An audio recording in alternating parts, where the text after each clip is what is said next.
قبل از شروع بریم یه خبر داغ و جنجالی از مهیار یلدا رو ببینیم. آقا من یه سوالی از پسرای ایرانی دارم. با کمال احترامی که قائلم برای تمام دخترای دنسر. قائلی. پسرا شما قبول میکنید با یه دختری برید توی رابطه که ایشون توئت دنسر باشه؟ دنسر باشه. با باسن شیک بزنه تو صورت مردای دیگه؟ دنسرای عزیز جواب این دوست عزیز رو بدید. دنسرای عزیز لطفاً زن ستیزی و جواب ایشون رو بدید. خودتون جوابگو باشید، من حرفی نمیزنم. خدا شکر توی پیجم پر از دخترای دنسر و قوی و حرفه‌ایه که سالهاست لایف استایلشون با رقص بوده و از هنر خودشون با افتخار پول درآوردن که دستشون جلوی امثال این بوزینه دراز نباشه. آدمای ضعیفی مثل این که نمیتونن یه دختر رو پای خودش ببینن که هنرمنده و انقدر حسودن. بعد میاد آدمای ضعیف‌تر و حسودتر از خودش رو شاهد میگیره که بیان بگن با آدمایی مثل ما میمونن یا نه. ما آدمایی مثل شما تو زندگیمون حتی نگه هم نمی‌داریم، چون لیاقت موندن کنار ما رو ندارن، شعورش رو ندارن، درکش رو ندارن.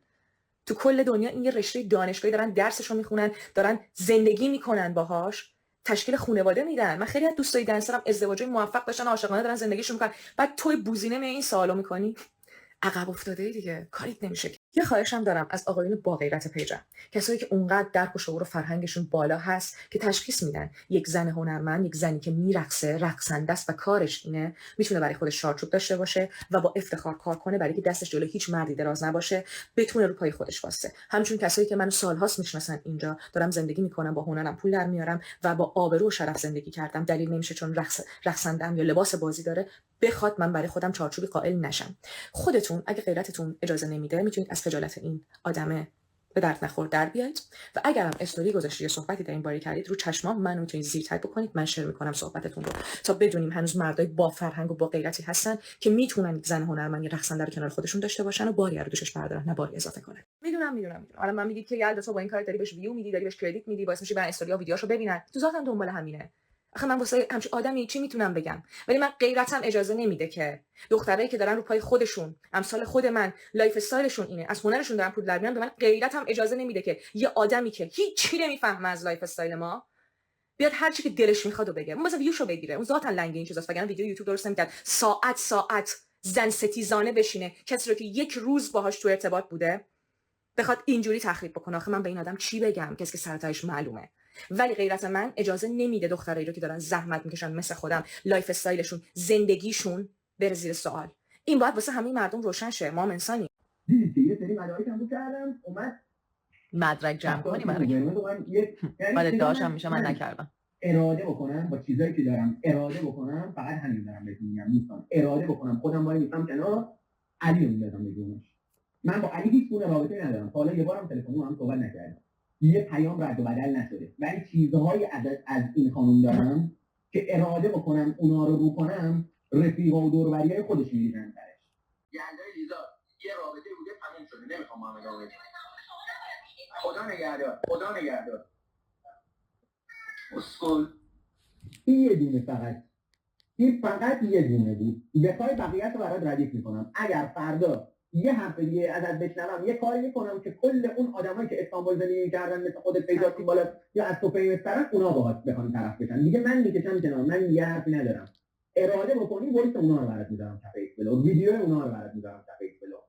الان دارم بهت میگم زرزر در بیاد، نطق در بیاد، نفس بکشی، تهدید میکنه دوستان. به همه اثبات میکنه. اسم من بود تو ویدیو دیگه، دیدید یلدا ریزاردی گفت و تهدید کرد. شما شاهد باشید. خفه خونه. فقط تهدید داره میکنه. فقط دیگه دوستای عزیزم، حاشیه مهیار یلدا به قدری زیاده که تو ویدیوهای بعدی حتما بهشون میپردازیم. بریم تو ویلا ببینیم چه خبره. قبلش اگر دوست داشتین لایک و سابسکرایب کنید، من به حمایتتون خیلی احتیاج دارم. ای دختر جدید وحید جون، برای دختر جدید گردنت رگ به رگ نشه. اینکه اطلاعات رو بدم بهم بده کانکت شدم، تا الانم باهاش هیچ. مگه اطلاعات ناسا رو میخوای بگیری که بهت اطلاعات بده؟ جا داره فرنازو به خاطر این جملات قشنگش تو این قسمت تشویق کنیم. نمی‌کنی؟ تو بی‌تربیتی به خاطر اینکه من چیکار کردم؟ چی بده دختر میگه؟ من 100 دفعه بهت گفتم سر دختر حتی هم اگه عصبی میشی فوش بد نده، مسخره نکن. من مسخره شده. این حرکت یه دختر رو خیلی آزار میده، دل یه دختر رو میشکونه. باز چرا این کارو میکنی؟ مهیار جونم که فکر میکنه حافظه ما شبیه حافظه ماهیه، میگه یلدا تایپم بود، من یه ویدیو میذارم که تایپشو بهش یادآوری کنم. یلدا تایپ من بود، از لحاظ استایلی، از لحاظ قیافه‌ای، از لحاظ لایف استایلی، تمام فاکتورایی که من توی ذهنم از یک دختر ایدئال برای بودن باهاش توی یک رابطه عمیق طولانی مدت، هرچی که ازدواج، هرچی پارتنر، دوست، رفیق، هرچی، یه دختری که بتونه منو جذبم کنه منظورم. خب تمام فاکتورای ظاهری رو داره. من جوری عاشق خودش کرد نمردیم و معنی عاشقی رو فهمیدیم. عشقای من این روزا واقعا فرصت نمیکنم عشق ابدی ببینم و به حواشی که یه مش آدم الاف الدوله دارن درست میکنن بپردازم، چون درگیر کارا و هدفهای زندگیمم و پر انرژی کنار شماهام. ولی این وسط با هم یکم بخندیم به اون بوزینه‌ای که داره تمام تلاشش رو میکنه خودش رو سفید بکنه به خاطر گندایی که زده. از این ور میگه من پخش نکردم عکس و فیلم، از اون ور میگه همه میدونن من چقدر مدرک دارم. آره خب معلومه، به خاطری که تو مدام گوشی به دست بودی و مدام یا داشتی صدا ضبط میکردی یا داشتی از گوشیت فیلم میگرفتی که مدرک جمع بکنی. هنوزم مطمئنی که تو فیلم و عکس رو پخش نکردی؟ 2 روز دیگه ولی فکر میکنم که مجبور بشی یه اعلامیه بزرگ عذرخواهی از یلدا بزنی تو اینستاگرام و یوتیوب تو درشو تخته کنی. بچه‌ها کفتار پیرمون قرمز برام استوری گذاشته، باز بریم با هم دیگه بشنویم ببینیم چه زرزری میکنه. اگه راست میگی کامنت‌های لایوتو باز کن، منو بیار بالا فیس تو فیس حرف بزنیم انقدر. دیگه بقیه‌اشو نمیخوام گوش کنم. از همینجا جلو شما بهش میگم که قبوله. من توی لایوم تو رو میارم بالا جلو مردم، همه صحبتامونو میکنیم، ولی آیا تو انقدر جنمشو داری که بیای با هم دیگه رو در رو تو لایو جلو مردم حرفامونو بزنیم؟ اگه هستی که بسم الله. یاشار تو قسمت جدید برمیگرده میگه یلدا گردن من و من بیرونش کردم و یلدا هم ناراحت میشه و چند تا استوری میذاره. یلدا هستم و پای یلدا من هستم، تا ابد پای یلدا هستی. یلدا با من، یلدا رو من کردم بیرون. من یه عذرخواهی میکنم اصلا اول که ممکنه این سری کلماتی به کار برم که در شخصیتم نیست.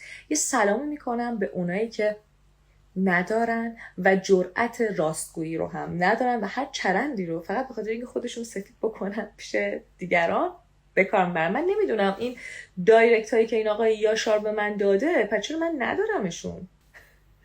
تو خواب این پیاما رو دادی بعد رفتی خودتو سفید کنی پیش یکی دیگه؟ بابا تو چرا هیچی نداری؟ آخه چرا نداری؟ تو اون ویلام نداشتی، از ترس کیمیا نمیتونستی حرف بزنی، الان میری دایرکت میدی میگی که من به یلدا گفتم تو ویجا کاری فلان کردی. یه جا اگر پشت یه دختر در اومدی و انسانیت اگه یه جا تو زندگیت به خرج دادی، همون جایی بوده که اومدی یه دونه استوری بابت حمایت از من گذاشتی که مطمئن باش بهت هم ثابت میشه که کجای قضیه درست عمل کردی. ولی حداقل داشته باش، نرو دروغ بگو، چون من الان دایرکت تو میذارم آبروت میره. یالا وحشت‌ترین موجود تاریخ بشر هستم به فیس میاد. یا خدا یا ابوالفضل، مرسی از محبتت یالا. از متاسفانه عکس مال قبل شیرازم دور بگم. آره همه که احسان گذاشته بود چیز بود مال همون موقع است. مگه معیار اومد استانبول؟ یالا جان دورت بگم مرسی بابت استودیوت. من چون ایرانم کیمیا مگه چیزی از من گذاشته بود نتونستم تو پیج خودم بذارم. واقعا ممنونم ازت، ببخشید. یاشار جان من انتظار این رفتار بچگانه رو از شما نداشتم.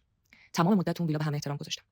از خیلی بزرگتر بودم ولی همه جو بی‌احترامی اونجا دیدم، از ترک کردن صحنه بگیر تا وسط حرفم حرف زدن تا رای گرفتنم به ضررم و خیلی چیز. رابطه تو مه یالا خب من تا حالا از گل نازک‌تر به شما نگفتم، هیچ وقتم نخواهم گفت، اصلا به هیچ وقتم چون با شما پدرکشتگی که نداشتم، من دشمنم که نیستی. من تو برنامه‌ام در زمینه رابطه تو مهیار اظهار نظر کردم چون صاحب خونه بودم، چون آقا از من داشتن می‌پرسیدن دشمنی که باهات ندارم دور بگردم. اینم خودم که آقا به این نتیجه رسیدی که رابطه خودتون مهیار الان خودتون آقا دایم می‌زنید تیپ و تارم و فلان و بسان، خودتون فهمیدین که رابطتون اشتباه بود به هر دلایلی که به خودتون مربوطه. خب من فقط پشمام از این ریخته که وسط این که همه دارن دهن منو کیمیا رو سرویس میگن ها. بچه‌ها بریم سراغ داستان یاسی و یاسمن. یاسی شرکت کننده جدید که وارد ویلا میشه فقط با چند تا از دخترها ارتباط میگیره، به خاطر همین یه استوری میذاره.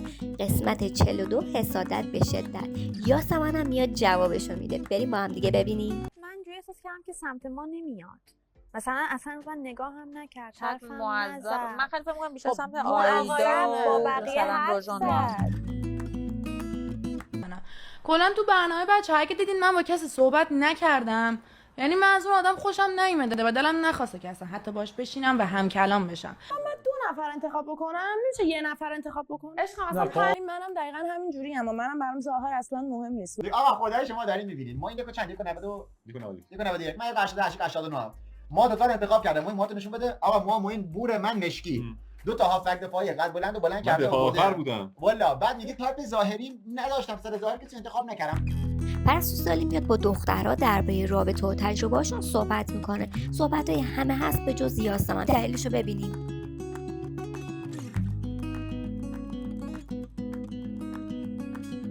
تو رابطت خیلی هپی نیستی، بعدم نیست بری اونم بشناسی. اینجا نمیشه دوست دختر خودت ناراحت می‌کنی، دوست دختر ناراحت می‌کنی. شوخی‌های سجاد جوری شده که مثل آب لوله کشیه، نه مزه خاصی داره نه قطع میشه، همیشه جاریه. میبینم تو حتی بین دست بدم نه نکن نمیخوام اصلا عصبی هم دست نزن نکن میخوام باهات صحبت کنم یه لحظه میشه خدا خجالت میکشم. من میگم مگه من موزه توی رابطه‌ام. سجاد جان شوخیات انقدر سطح پایینه که آدم شک میکنه دوران بلوغ فکر رو رد کرده باشی. میدونم منظور حقیقتا تا کجا میدونی منظوری نداره. اصلا چیزی که دوست دارم نمیتونی جدا بدی. اگه با هم کات کنه یکی دیگه میتونه خوشم بیاد. مادر بزرگم اینقدر خوشگل بود.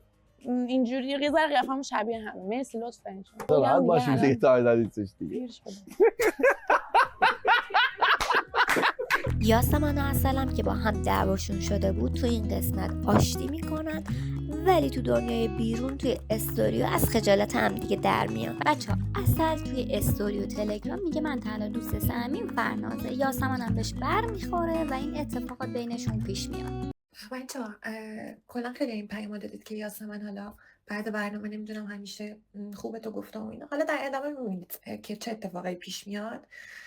خب من که اونجا تو ویلا نمیدونستم این حرف پشت من گفته شده یا زده شده، ولی یه سری دعواها و چیزای دیگه پیش میاد که بعضیشون عذرخواهی میکنم و منم چون دختری نیستم که واقعا از این جور مسائل از دوست خودم کینه به دل بگیرم میبخشمش. خب ولی خب من فکر می‌کردم که اون سر یه سری سوء تفاهم بوده دیگه. نمیدونستم تا اینکه ما مشکلی نداشتیم این حرف راجع به من زده شده. این یک که حتی الان وایسی که بعد از دیدن قسمت دیشب من به ایشون دادم من براتون میذارم که ببینید من بازم گاردی نسبت به ایشون نگرفتم. وایس دادم ازش سوال پرسیدم و ایشون جواب منو نداده، منو بلاک کرده و زنگ زده به دوست پسر من، به دوست پسر من مسیج داده. یکی اینکه اگه تو نیتت خیر بود، آدمی بودی که واقعا هدفت این بود که از دل من در بیاری، از حرفایی که زدی پشیمون بودی، باز میومدی با خود من صحبت کردی. آقا من رابطه صمیمی با روژان نداشتم، چه تو ویلا چه بیرون ویلا. خب ولی هر مشکلی هم بود که بعدش حالا بحثی هم شده، صحبت کردیم، اشتباهات خودمون رو قبول کردیم، کاملا پخته رفتار کردیم، ما اون حسن نیتمون رو نشون دادیم به هم دیگه. خب آدم که واقعا بابت رفتارش پشیمون باشه همچین رفتاری از خودش نشون میده، مسئولیت کارها و حرفاشو قبول میکنه. خب نه اینکه مثل این خانم نه تنها بابت چیزهایی که گفتم پشیمون نباشم، بلکه بلاکتم بکنم، بلکه برم باز این رفتارا رو ادامه بدم و مثل همیشه پیش کسی که نباید صحبت کنم راجبش. این رفتار خیلی ذهن آدمو درگیر میکنه. وقتی من میبینم این خانم باز بابت این چیزا من ازش سوال میپرسم جواب منو نمیده، منو بلاک میکنه، مثل همیشه میره پیش کسی که نباید راجبش صحبت میکنه. چه دلیلی داره که مثلا بره به موین زنگ بزنه یا با موین صحبت کنه؟ آقا مگه تو پشیمون نیستی؟ مگه ناراحت نیستی؟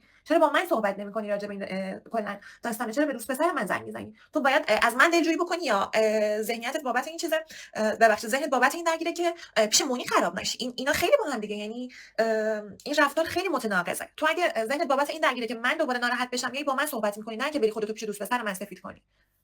من واقعا دیگه حرفی ندارم. بعد میایید تو ناشناس من مسیج میدید که تو چقدر نمک نشناسی. یاسمن بعد برنامه همیشه خوبه تو رو گفتم، مگه من بعد برنامه چندین بار اینجا نگفتم که من با این خانم مشکلی ندارم ولی دوست صمیمی من فرناز بوده؟ یاسمن درسته که حالا این داستان تموم شده و عذرخواهی کردی و حالا دیگه داستانی نیست، ولی خب یه سوالی واقعا ذهنمو درگیر کرده. بجز اون بحثی که حالا اون شب بعد از اینکه با جاوید آشتی کردیم سر اینکه من بهت گفتم چجوری میتونی اینقدر سریع آشتی کنی و یکم فاصله رو رعایت کنی، از این بحثا که بازم به خاطر خوبی خودت اینا رو بهت گفتم، بجز اون بحث من و تو چه مشکل دیگه ای داشتیم که امشب این حرفا رو داشتی میزدی؟ یعنی دقیقاً دلیلش ذهنم درگیر کرد. دلیلش واقعا چی بوده؟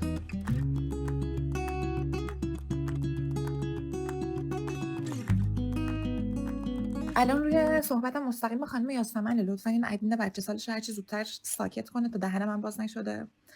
دو اینکه من و این به هیچ بنی بشری نیاز نداریم که بخواد ما رو سفید کنه. اگه سیاهیم، اگه سفیدیم، اگه توسیم، هیچ فرقی نمیکنه عزیزم. حداقلش این بوده که خودمون بودیم.